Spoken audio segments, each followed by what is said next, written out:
What's up, Machine Hunters? We need to talk about this Horizon MMO. Horizon Steel Frontiers. So this kind of came out of nowhere, not 100% out of nowhere. If you keep track of all the like rumors around Horizon multiplayer games, like I do obsessively, there was a good chance that at some point you heard something about a Horizon MMO being made by a Korean studio called NCSoft. I've talked about this in other videos, but I know for like the vast majority of people, they probably weren't even aware that this game was being developed. And you might still not be aware that this actually is not the Horizon multiplayer game that Guerrilla Games themselves is working on. We have two completely separate Horizon multiplayer games. So we're going to talk about that in a minute here. But this one was revealed about 24 hours ago from when I'm recording this. And in that 24 hours, I've gone from like excitement that it was a new Horizon game, obviously, and then also excitement seeing a lot of things in here. There are things in here I really like. I think there's a lot of things in here that I'm happy to see and things that I actually want to see in a Horizon multiplayer. So kind of had that initial excitement. And then as I look more closely at it, starting to see some things that I don't like and some things that I'm definitely concerned about overall with this. So I definitely have mixed feelings on this. And I know it's already become pretty divisive within the Horizon community. There's some people that say, I absolutely hate this. It's a mobile first game. There's no way it's going to be good.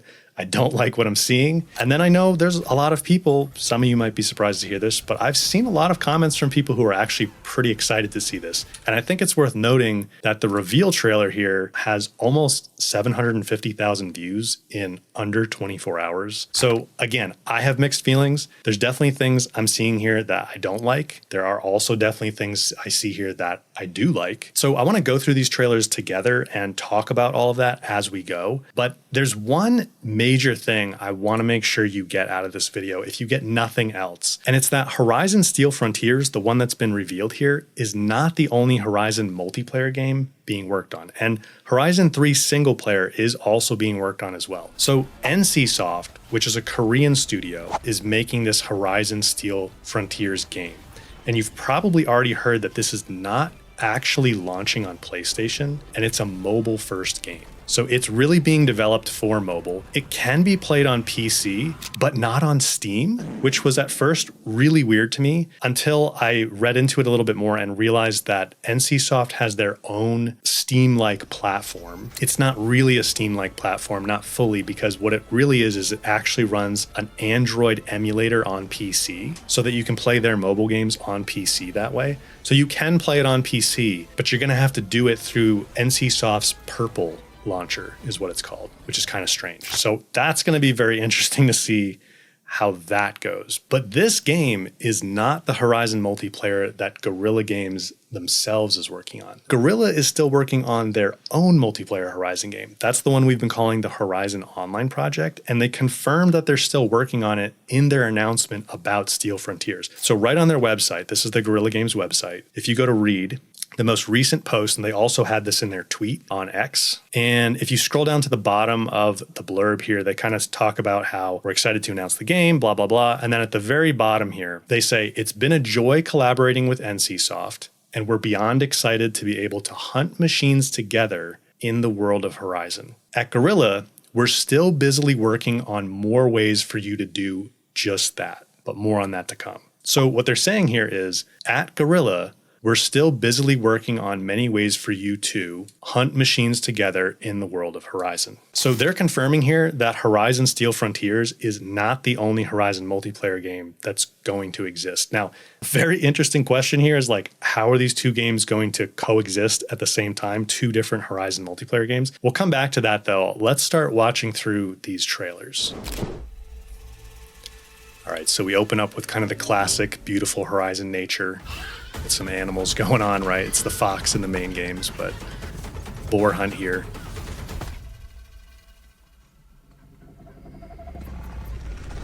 Bristleback. That is one thing. I really haven't seen any brand new machines here. Maybe some variants, but I didn't see any brand new machines in any of the footage so far. So we can override machines. And also, let me just back up there for a second. It's kind of interesting to see what her override device looks like. So she's got like a capsule in her hand, a bit like what Aloy uses in Forbidden West to get the Gaia kernel, kind of seems like. And then she actually just like stows it behind her back there.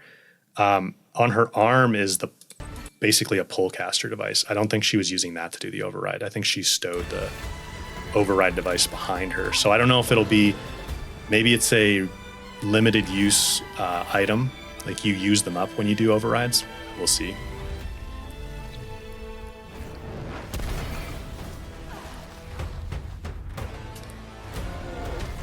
So one thing is, like, for this to be a mobile first game, the graphics here do look really good. It doesn't quite look like the main Horizon games, of course, but I'm pretty happy to see that the graphics are pretty close to the main Horizon games. I actually think this looks really good, especially since it's supposed to be mobile focused, and that there's other issues that we'll talk about with the fact that it's a mobile focused game. We'll definitely get into that, but graphically it looks really, really good, especially for an MMO.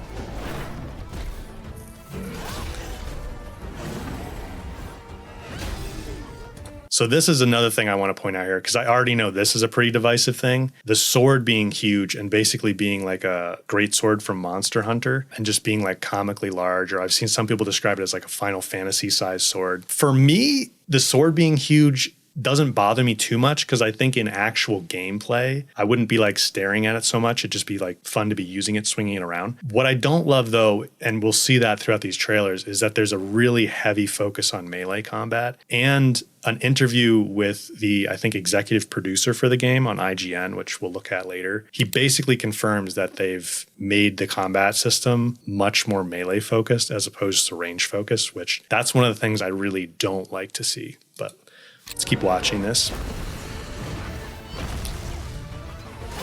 Cool dive through the fire there.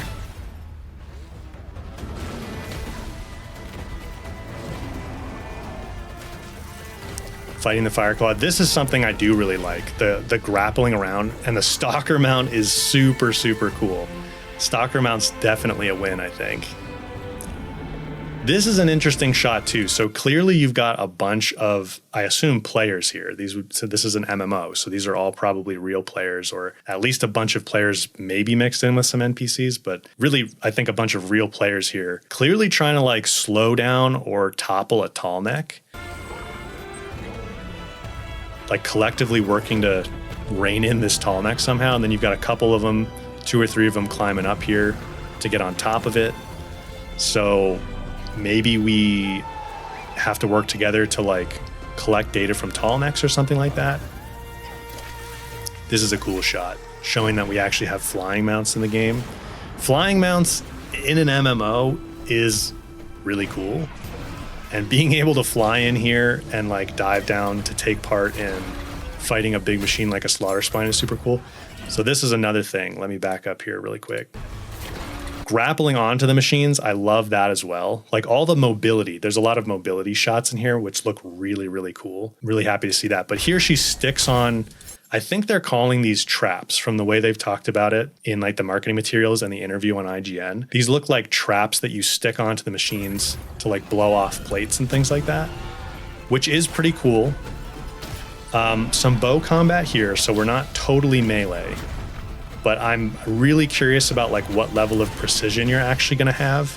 And again, right now we're not watching actual gameplay. We're watching like probably in-engine rendered cinematics. It is on Unreal Engine 5. It's not on Decima. Decima is Gorilla's engine. They confirmed it's on Unreal Engine 5 in the IGN interview. So we're back to melee combat with the big sword. Grapple onto the machine, and that's a really cool shot. Horizon Steel Frontiers. Okay, so then at this point, actually, let's check out this sweatshirt, because I really want one of these shirts. It looks really cool. I'm not a huge fan of the name Steel Frontiers. I'll say that for sure. I think they probably could have come up with something better there, and I think it's probably set now. I'd be an advocate for like changing that name to something else before launch, but this logo on the back of the black hoodie does look pretty sweet. I would go for one for sure. So these are, I don't want to go through all of these different developer talks. We can take a look at some of the different footage here. Basically what he ends up talking about here is that he's one of the lead developers. I think it's the executive producer at NCSoft. Really loved Horizon Zero Dawn when it came out. And it's sounding like NCSoft actually reached out to Sony. They talk about this a little bit in the interview as well. It sounds like NCSoft actually reached out to Sony. This is cool. The Glinthawk taking a canister off the, or the crate off the Shellwalker. Super cool. This is also cool. So these are all players here. If you can see, there's a person on every one of these. So these are all like big, like this is a big raid or something. In the background, there's even more. But it sounds like NCSoft approached Sony about licensing the Horizon IP because they, like, it kind of sounds like they initiated this. Here's that giant sword again. I mean, I guess it is a little bit like, you know, when you're walking around, you'd probably be staring at it, but it doesn't look super, super ridiculous. Like it looks a little bit out of place in the Horizon world. I'll give you that. But it doesn't bother me as much as I think it bothers some people. I can totally understand why it would bother some people though, because this does look out of place. Although the NPCs within the camps in Forbidden West, some of the leader ones have those big sabers, which they're not quite this big, but they are pretty big sabers. So I don't think it's like completely out of place for there to be a sword in the game. Maybe this is just a little comically large, but again, in gameplay, I don't know how much you're really going to be paying attention to that. So back there, this very much looks like a hub town. Obviously that something like Monster Hunter. And I think this game is very much like Monster Hunter, which I want to talk about that a little bit more too, because there's good and bad things about that. My biggest concern there is that we're going to kind of lose some of the Horizon identity in a gameplay sense by just going to like melee combat, very similar to Monster Hunter. Although this does look a lot more dynamic and faster than Monster Hunter, which I think is a good thing. But this is totally like a hunt board or something. There's got to be, you know, players coming up to this, interacting with it and seeing like different missions you can go do either solo or with friends. There also does seem to be quite a bit of solo gameplay showed in these trailers, which I think is a good thing. Players take on the role of machine hunters, chasing opportunity in a region called the Deadlands. This is inspired by Arizona and New Mexico. The Deadlands, inspired by Arizona and New Mexico. That's pretty cool. That's a cool region to have. I wonder like how much accuracy there's going to be to the actual terrain the way they do in the main games, but I think the Deadlands as like a name for the region is pretty cool. Sometimes working together to take down machines, and other times competing with rival tribes. Or fighting over resources. And that mix of cooperation and competition creates moments that you could never script. So a couple interesting things there. He's talking about working together, but then also competing against rival tribes. And I haven't been able to find a lot of information about that, other than in the IGN interview, there was a question to the executive producer about, will there be a PvP mode in this game? And he said they're not focused on that right now. But Jan Bart seems to be indicating that there's some level of competition between tribes. So it's going to be interesting to see what exactly plays out there. Maybe they have plans in the long term to have like competitive modes. The other thing here though is like there's clearly a charge mechanic with the sword. So in a stance here, it glows right there really brightly. And then it looks like if you time the release correctly when the machine's charging you, it'll like do a counterattack and make them vulnerable in some capacity and interrupt their attack like right there. Follow up with more damage, probably something like that. Okay, so this is definitely one thing I know is divisive, is the character models definitely look much more like Asian MMOs. There's no doubt about that. I think, and this one's kind of funny because it's got like, you know, cat ears on it basically with machine parts, but they don't look to me like they fit in the Horizon universe that well. Like it feels that kind of out of place to have characters looking like this. At the same time, I think they're going to show some character creator stuff here. Okay, maybe we get to that later. But the thing is here, if you look at any kind of MMO that's popular in the Asian markets, they do have, you know, for lack of a better term, hypersexualized characters. There's no doubt about that. And that's what those markets want. The reality is those markets want really heavy character customization, and they want to be able to make characters that look like this. So because I think this game really is meant for the Asian markets, they kind of had to do this. So I get that from the business perspective. I still don't love that these characters don't really look like they fit within the Horizon universe, but I can also recognize that I think there was probably a lot of compromise here, where if you just let NCSoft do whatever they wanted with the character creation, it would be very different. I wonder how many conversations there have been between NCSoft and Guerrilla about the level of like jiggle physics to include food in this game. I mean, there has to have been conversations about that, but overall, like these character models, they don't bother me too much, and you get to customize your own character. So you can just make whatever you want if you don't like how this looks. Filled with mystery and beauty. What we want players to feel is the world's This part was kind of funny. This guy's like super serious about chopping up veggies. Overwhelming. Humanity can adapt, it can survive, and finds meaning. So food was, I think, definitely an underrated mechanic in Forbidden West. Maybe it could have been balanced a little bit differently to make people actually use it, but looks like there's a food aspect to this, very similar to Monster Hunter again, to probably get different boosts and things like that. This is cool. Players going into a cauldron together. This is one of the things like I really wanted to see in a Horizon multiplayer, and being able to do like cauldron raids together, I think is really cool. That was a bit of like a brace shot there, I think, with the bow. Yeah, right here. So this character does like what very much looks like a brace shot animation weapon technique from Forbidden West. This is one of my concerns with the combat system in general. It really does seem like it's leaning much more heavily melee. Obviously there is ranged combat, but I think it's probably going to be far less precise, and I just wonder how fun that's going to be. Because to me, the ranged combat is such an important part of Horizon gameplay. The essence of Horizon, and something fresh that really excites me about this project. Ravager. But let's jump forward to the character creator here and take a look.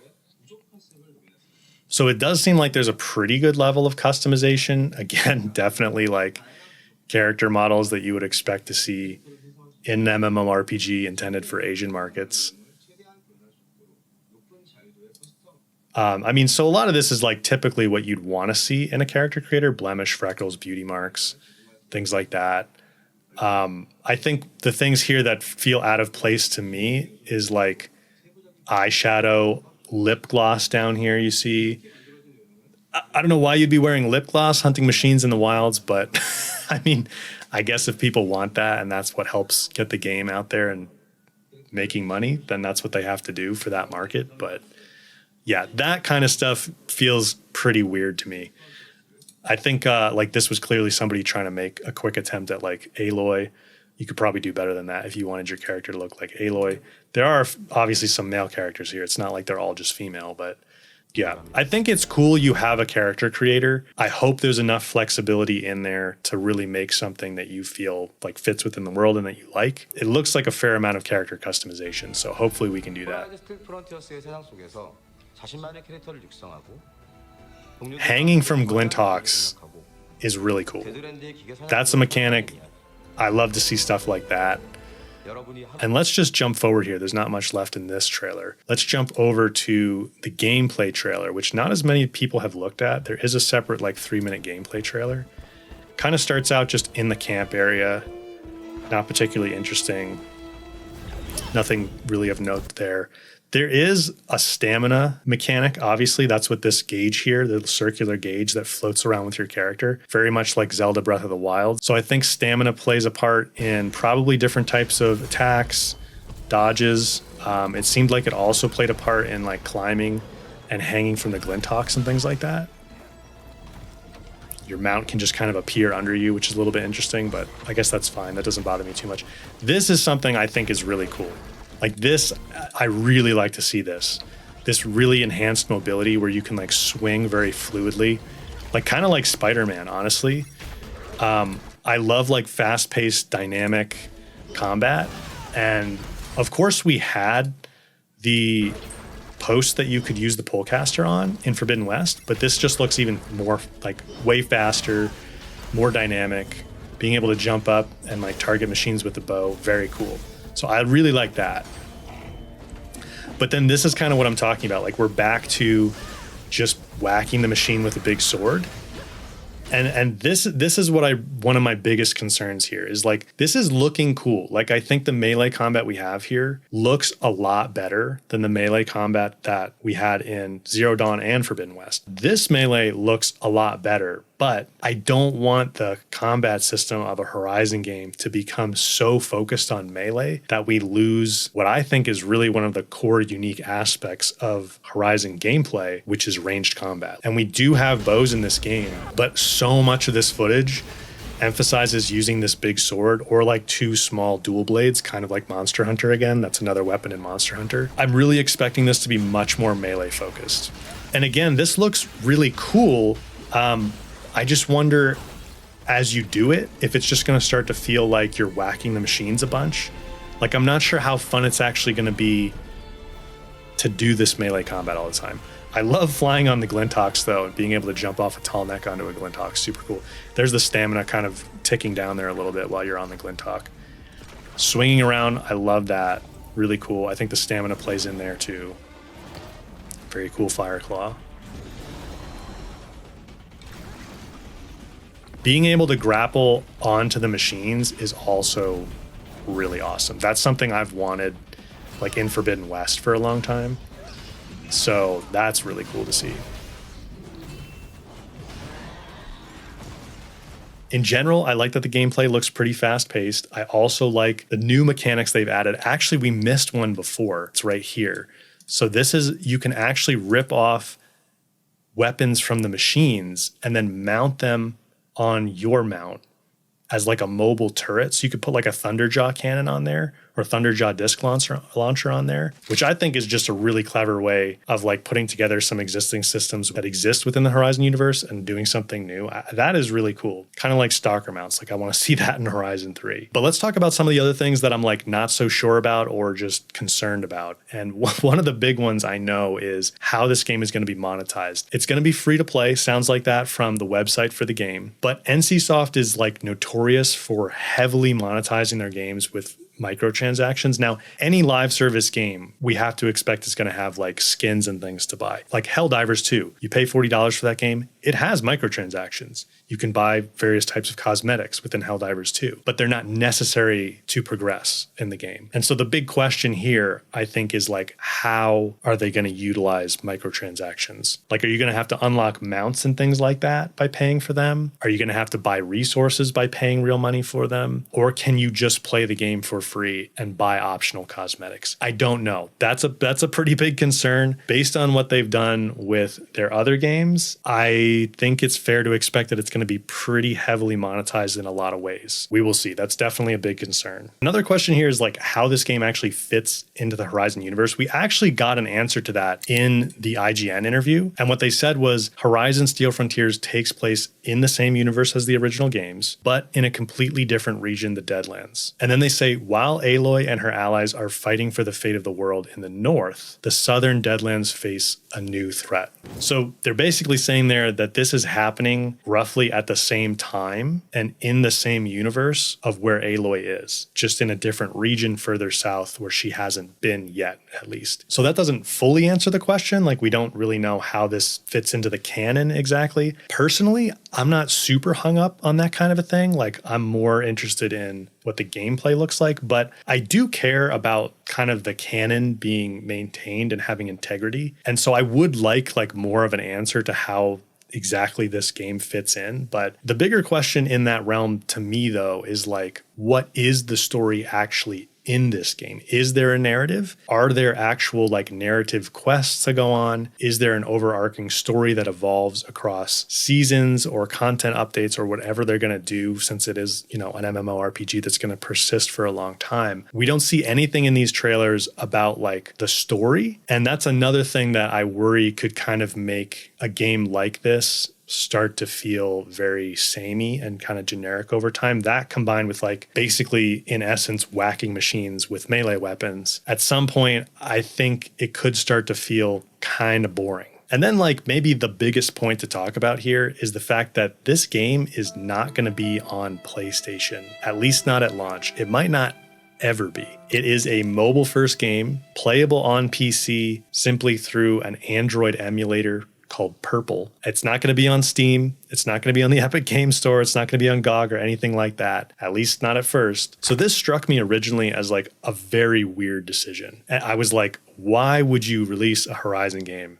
and not put it on PlayStation. And it still is kind of weird to me. And it also opens up this broader question about kind of what is going on with the Horizon franchise overall, specifically the Horizon Online project that Guerrilla is working on, that again is a separate Horizon multiplayer game from this game. And that, I think, starts to answer the question of why Steel Frontiers won't be on PlayStation. I think this is very much targeted at the Asian markets, not the Western markets, not really us, at least most of us here in this community. And so I think they want to avoid cannibalizing the player bases between the two games, since they're both Horizon multiplayer games, which, okay, at that level, I get it. If you're going to have two Horizon multiplayer games, you don't want one to cannibalize the other. So Steel Frontiers is the Asian market one that you put on mobile, because that's what most people in the Asian markets play on, is mobile devices. And then they also like PC. So mobile and PC for Steel Frontiers makes sense for the Asian market. And then the Horizon Online project, which is the Guerrilla in-house Horizon multiplayer, that goes to PlayStation. And they've also basically told us through job postings that it will be on PC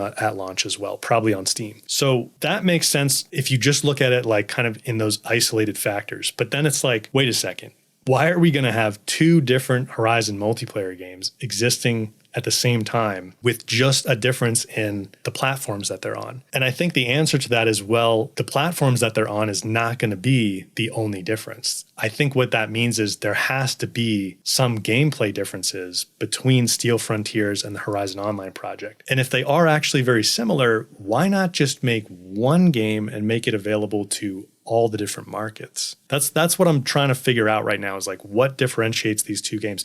And of course, we're just not really going to know the answer to that question until we see the Horizon Online project. So I'm definitely going to be interested to check this out. Hopefully we get an actual release window at least soon. I don't know when we're going to get another update on this game, but maybe at the Game Awards in just a few weeks, we will hear something from Sony and Guerrilla about Horizon 3 and or the Horizon Online project. Some kind of Horizon update would be cool. Now that this game has been announced, there's things I'm seeing here that I like. There's things that I'm definitely concerned about. I definitely want to give it a try when it comes out. And I'm really excited to see what else has been cooking for Horizon. And I know you guys are too. As always, thank you for watching, and I'll see you in the next one.